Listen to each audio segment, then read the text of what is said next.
Baik, Assalamualaikum warahmatullahi wabarakatuh. Terima kasih kepada Bapak Ibu pengunjung yang sudah berkenan mengunjungi Nonsafri Afdi channel. Mudah-mudahan kehadiran channel ini memberikan manfaat buat kita bersama hendaknya.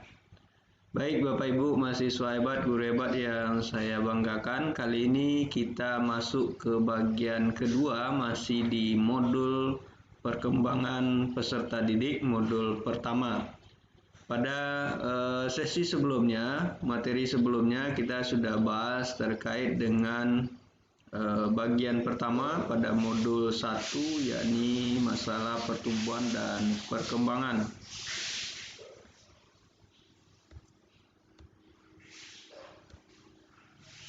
Sekarang kita lanjutkan kepada pembahasan berikutnya adalah 4 tahap perkembangan anak.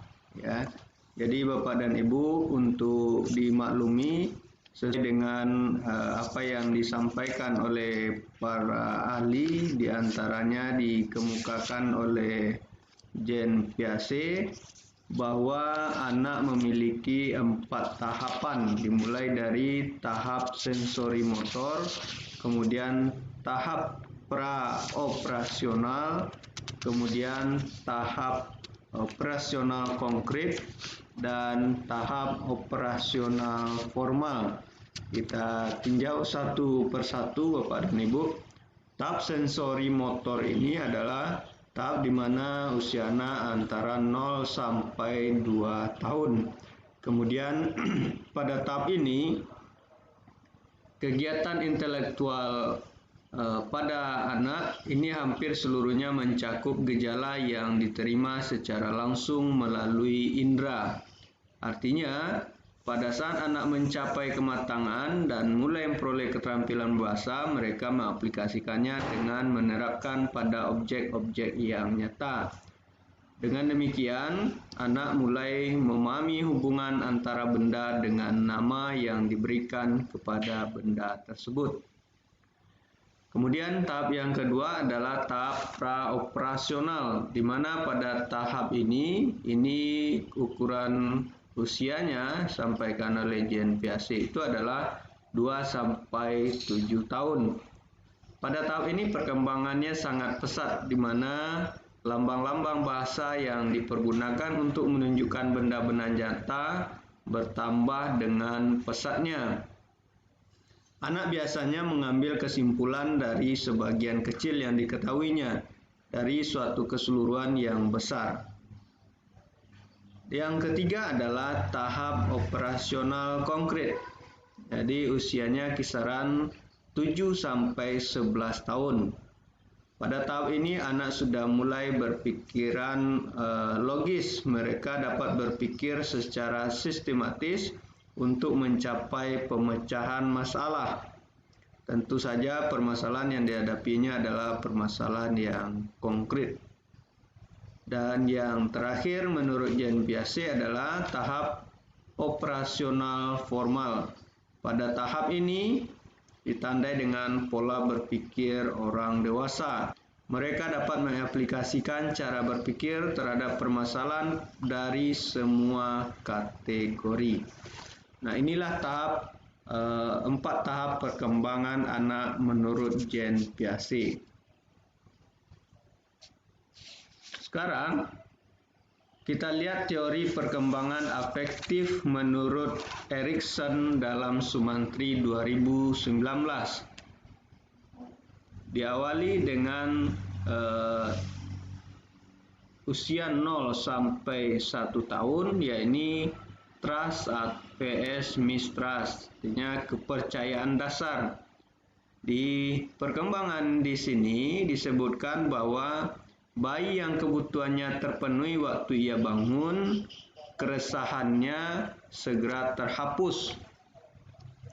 Selalu dibuat dan diperlakukan sebaik-baiknya, diajak main dan bicara.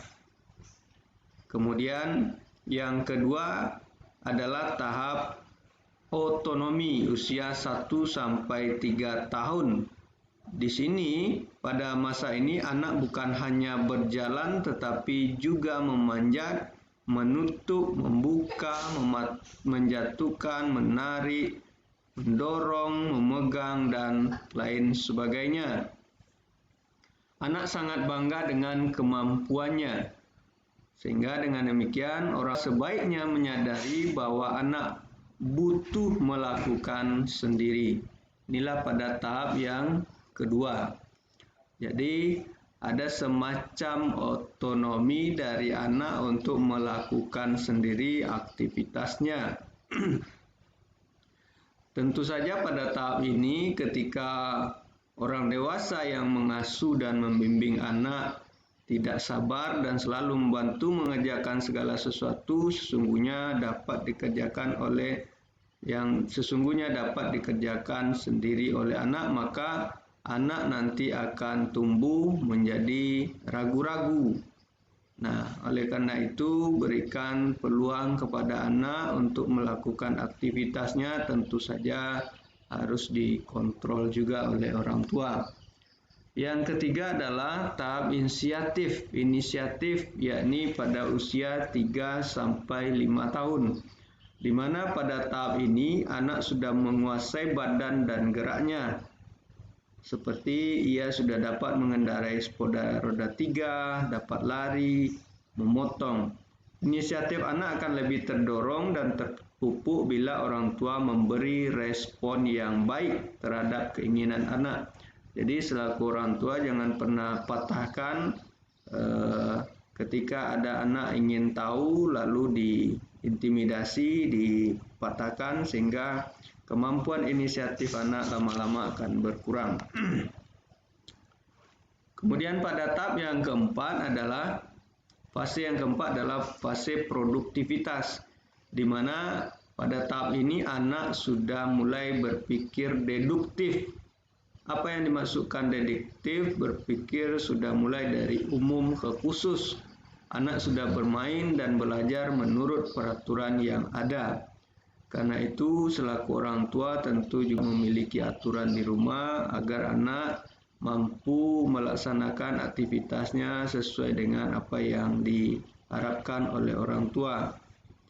Yang kelima adalah fase identitas untuk mencari jati diri. Pada saat ini, anak sudah menuju kepada kematangan fisik dan mental. Ia mempunyai perasaan dan keinginan-keinginan baru sebagai akibat perubahan tubuhnya.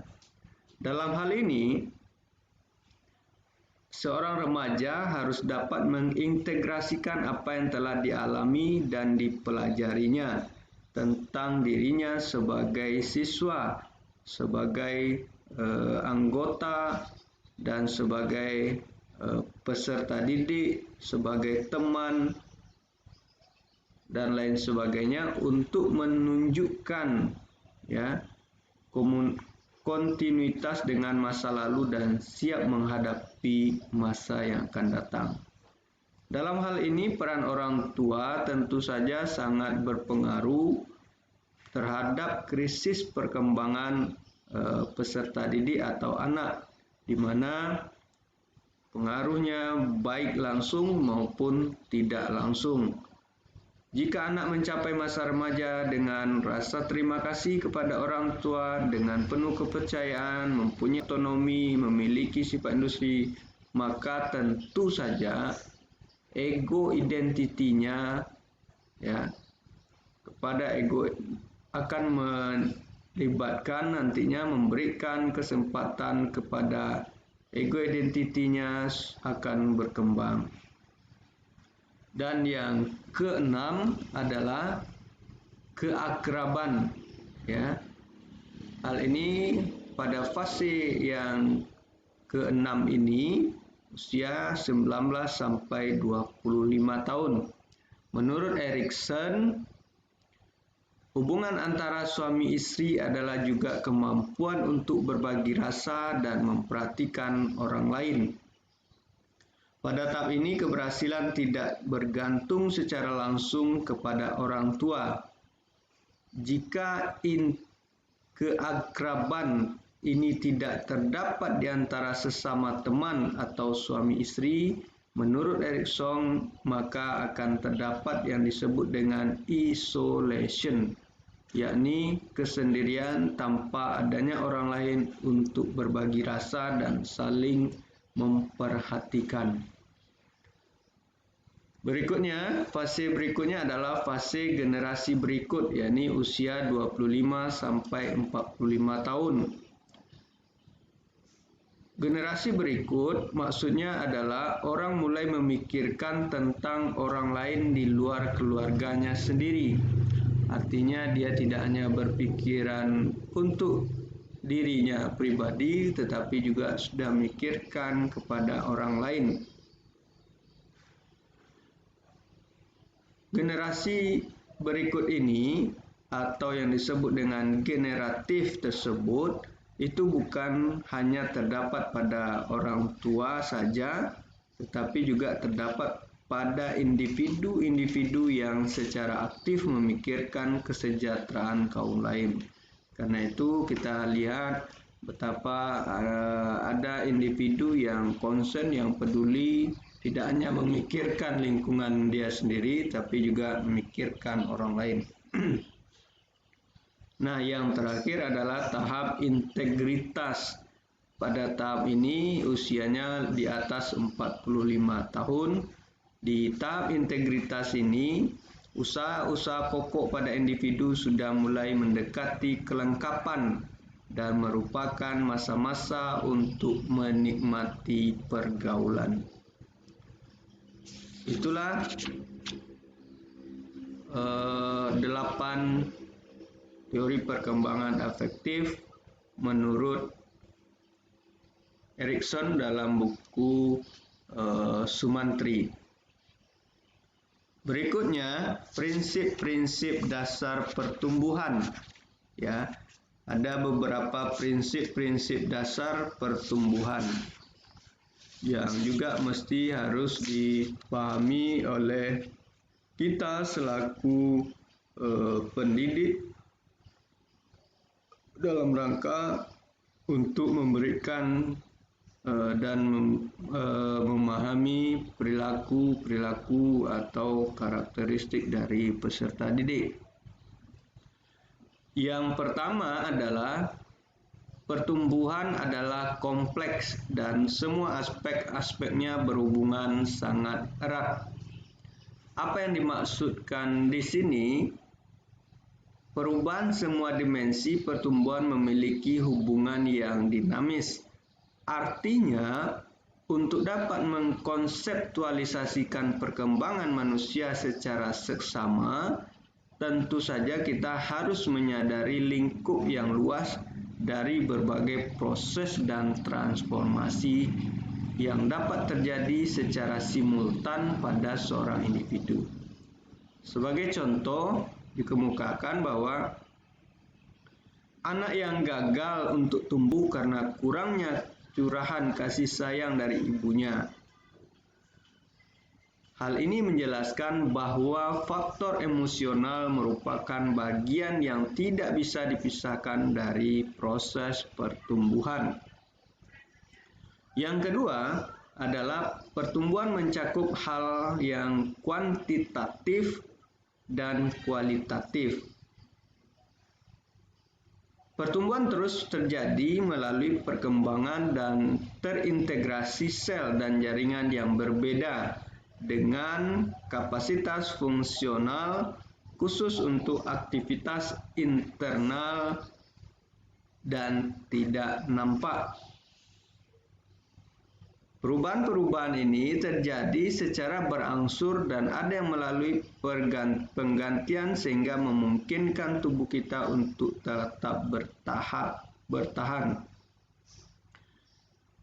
Baik Bapak dan Ibu, selanjutnya yang ketiga adalah pertumbuhan adalah proses yang berkesinambungan. Artinya dalam hal ini pertumbuhan tersebut tidak stagnan, tidak berhenti, tetapi akan berkesinambungan. Semua dimensi pertumbuhan terjadi secara teratur dan dalam urutan yang bisa diramalkan. Misalnya, kalau usianya SD pertumbuhannya seperti apa, usia SMP pertumbuhannya seperti apa, dan seterusnya. Kemudian yang keempat, pada pertumbuhan dan perkembangan terdapat keteraturan arah. Artinya, misalnya pada awal pertumbuhan bayi pada manusia, seperti juga binatang, tumbuhan bagian kepala yang kompleks dan besar, sedangkan pada masa pertumbuhan bayi yang pesat terdapat pada bagian badan.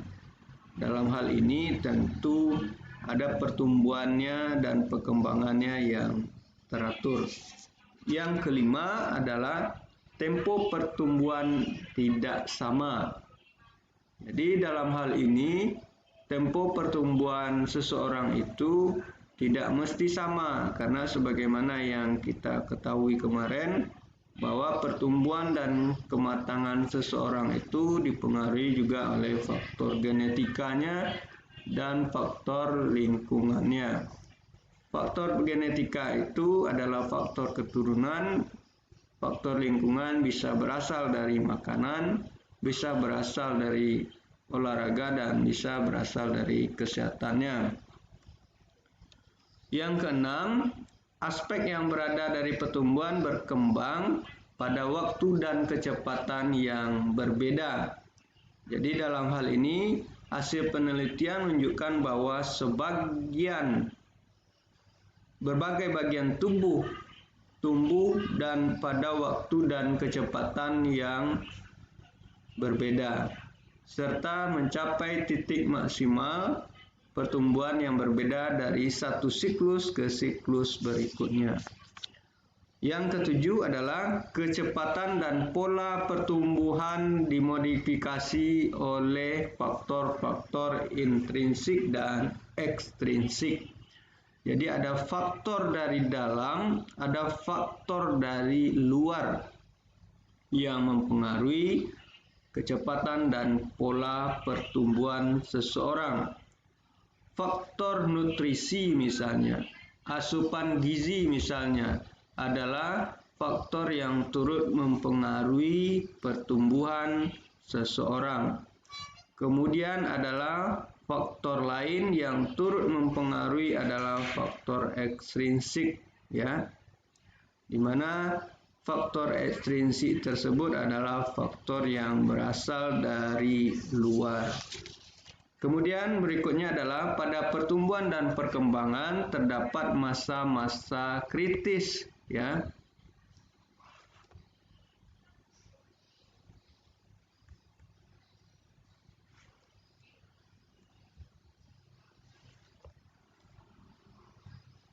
Maksud di sini adalah gangguan yang terjadi pada suatu tahap perkembangan anak menghasilkan akibat yang sama, tetapi gangguan yang terjadi pada tahap perkembangan yang berbeda akan menyebabkan akibat yang sangat berbeda. Misalnya apa yang disampaikan oleh Wyden, pada saat-saat akhir tahun pertama sel-sel otak akan berhenti membelah. Semua pertumbuhan yang terjadi berupa pengembangan sel dalam ukuran membesar, bukan dalam bentuk jumlah. Yang kesembilan adalah pada suatu organisme ada kecenderungan untuk mencapai potensi perkembangan yang optimal. Dalam hal ini, potensi pertumbuhan seorang banyak dipengaruhi oleh genetik.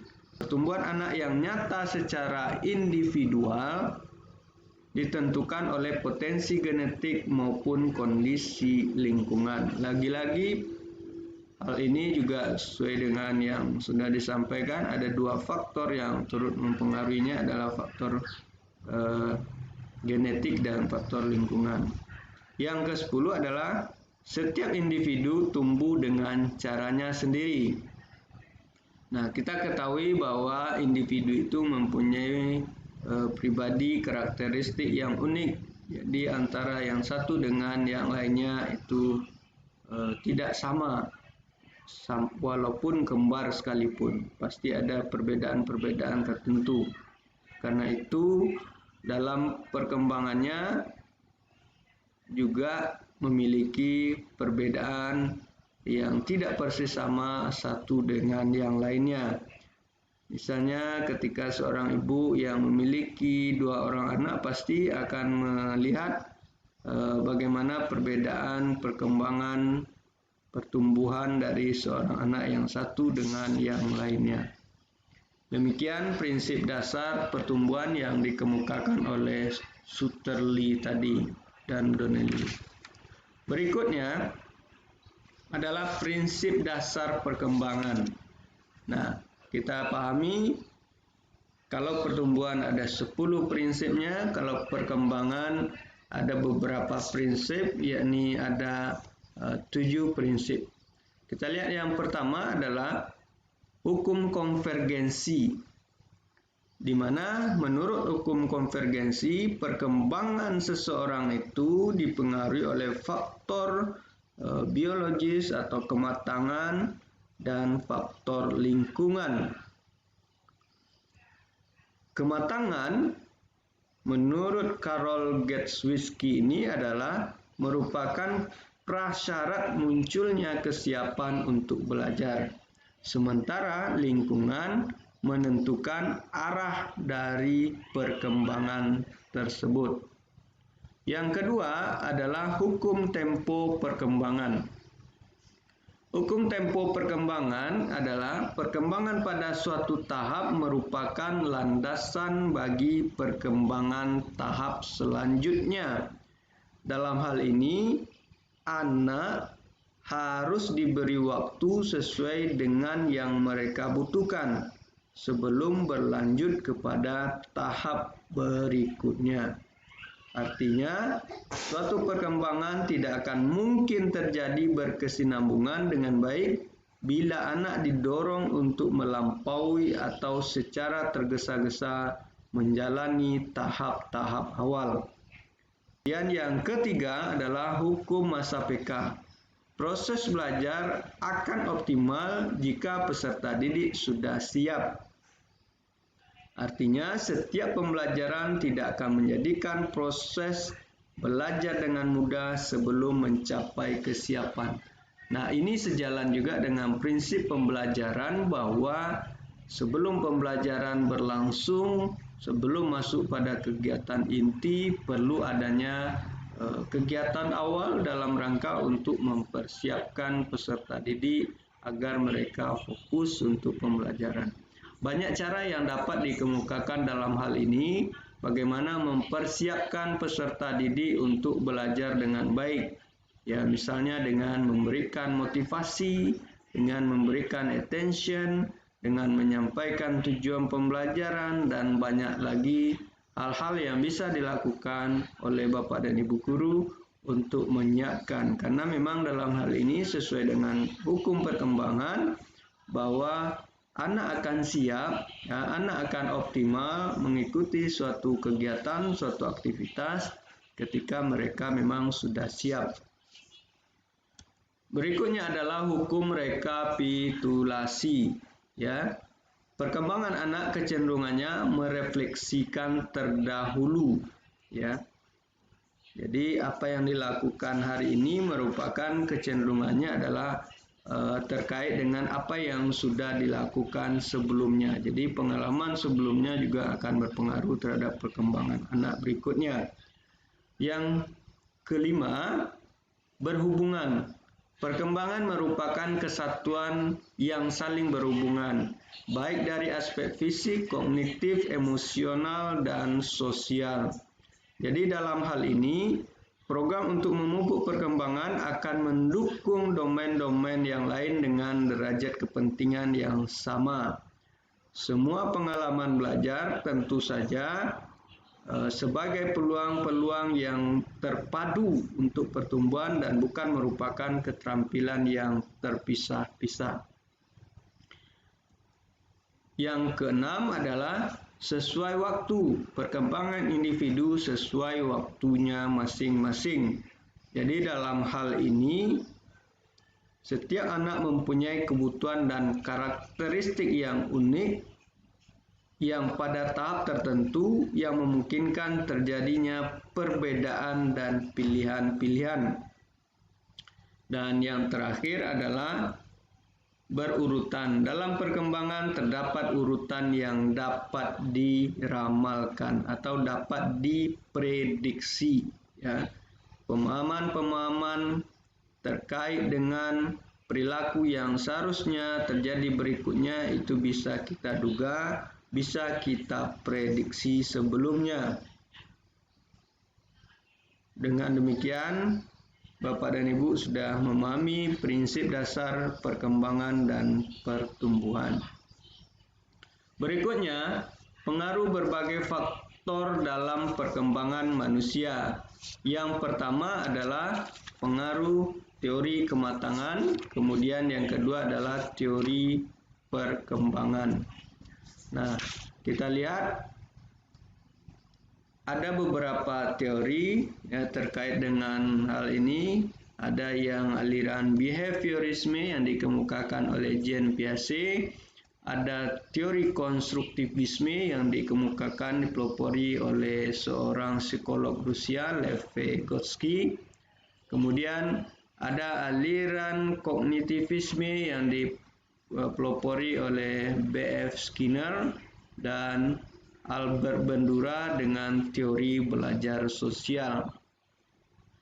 Nah, teori kematangan sebagaimana yang ada pada modul Bapak dan Ibu itu merupakan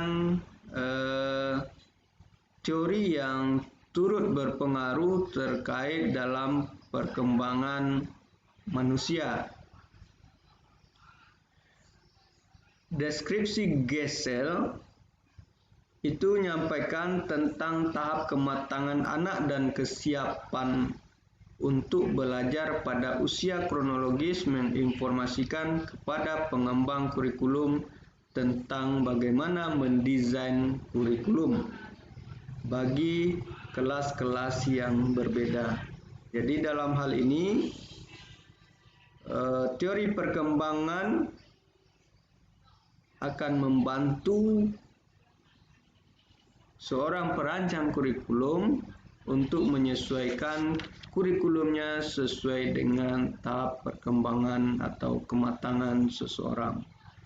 Sekarang kita bahas teori perkembangan yang dikemukakan oleh beberapa orang pelopor. Yang pertama dimulai dari kognitivisme. Ini dikemukakan oleh Jean Piaget, di mana disampaikan pengetahuan anak terbentuk secara berangsur sejalan dengan pengalaman yang berkesinambungan dan bertambah luasnya pemahaman tentang informasi-informasi yang ditemui. Jadi seiring dengan usia anak, usia seseorang, maka pengetahuannya menurut Jean Piaget itu akan semakin berkembang. Pengetahuan anak akan berangsur sejalan dengan pengalamannya. Kemudian yang kedua adalah teori konstruktivisme. Ini seorang ahli psikologi Rusia, Lev Vygotsky. Beliau menyampaikan bahwa anak membentuk, membangun atau mengkonstruk pengetahuannya sendiri. Karena itu konsekuensinya dalam pembelajaran, apalagi hari ini dengan pendekatan student center, Bapak dan Ibu tentu melibatkan siswa aktif, tidak lagi kita yang berceramah saja di depan kelas. Karena I hear, I forget, I see, I remember, I do, I understand. Saya dengar, saya lupa, saya lihat, saya ingat, saya laksanakan, saya kerjakan, saya paham. Jadi dengan demikian ketika anak mendapatkan sendiri, menemukan sendiri, maka dia akan membangun pengetahuan sendiri dan biasanya daya simpannya akan lebih lama.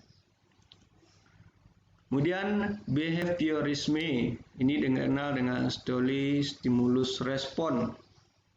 Jika lingkungan ditata untuk memfasilitasi ketercapaian perilaku yang dikehendaki, maka akan dipengaruhi untuk mencapai perilaku yang seharusnya. Artinya, teori yang dikemukakan oleh ahli psikologi Rusia Ivan Pavlov ini merupakan teori yang terkait dengan stimulus respon. Jadi contoh, misalnya ketika kita berikan reward kepada, jika Anda dapat juara 1 maka akan belikan hadiah ini, maka dia akan tertarik untuk belajar. Ini yang dikenal dengan teori stimulus respon atau behaviorisme. Orang akan bergerak melakukan sesuatu ketika ada yang diinginkannya, ada yang Kemudian yang terakhir adalah teori belajar sosial yang dikemukakan oleh Albert Bandura. Menurut Albert Bandura, banyak perilaku yang tidak dipelajari melalui pembentukan, tetapi berkembang melalui reaksi dan interpretasi atau penafsiran individu terhadap situasi. Nah, lebih lanjut dikemukakan oleh Albert Bandura ini, stimulus dan situasi yang sama akan menimbulkan reaksi yang berbeda bergantung kepada penafsiran individunya. Baik Bapak dan Ibu, demikian teori-teori yang sudah dikemukakan oleh para ahli.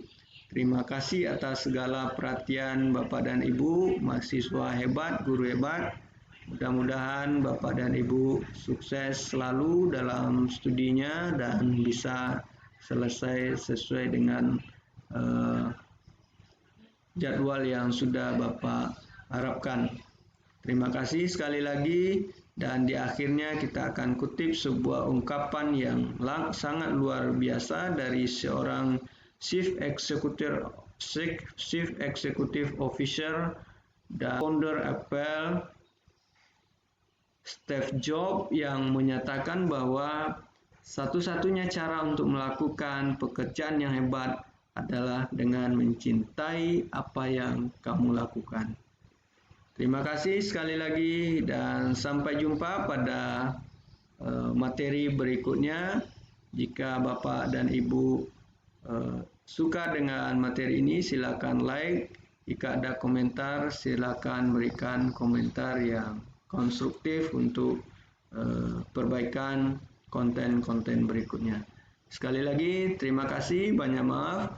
Assalamualaikum warahmatullahi wabarakatuh.